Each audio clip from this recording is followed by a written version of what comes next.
When you finished your manuscript and are ready for publishing, you need to find comps that are recently published that give people an immediate idea of what the book is doing and how it'll be marketed. So, it's X meets Y, that kind of a thing.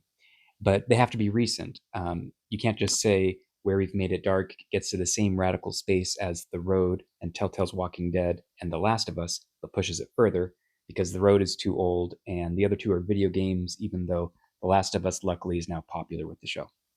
But when I finished my manuscript, I did a bunch of reading and research into other literary apocalypses, and Megan Hunter's The End We Start From was the best work I read. I really love this work. It's written with an up close immediacy and an intense poeticism. You can see here that it's one line after one line. We're getting up close, too close to have any aesthetic distance or remove from the terrible thing happening around us. We're deep into this character's skin, and we've erased things like the names of characters. They're just referred to by the first initial. Um, so we are getting to our own position in the apocalypse. That's what this approach does, similar to The Road, similar to my own work. So when you do that, you are getting to a new relation to yourself. You are changing your position from within your own skin.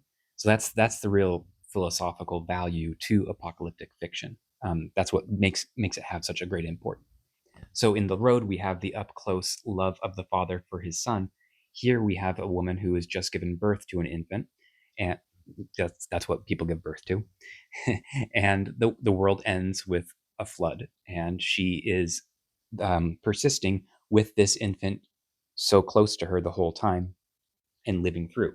So we're in fatherhood, we uphold the world for our child to the point where we sacrifice ourselves for it in order to give that world, even if it's a fiction, to the child. Here in motherhood, we get a persistence through the undoing of world without this effort of upholding a world anymore. We are just there with the child. So it is a suffering with, but it's also a persistence. It's a living in this undone world. That's what motherhood achieves differently from fatherhood. So without pinpointing it here, that murkiness is what we're exploring and getting in reading The End We Start From. Um, that's the thing that we're clinging to. Now, there was a film that was made for The End We Start From that I've yet to see, but if you've seen it, tell me what you think about it in the comments.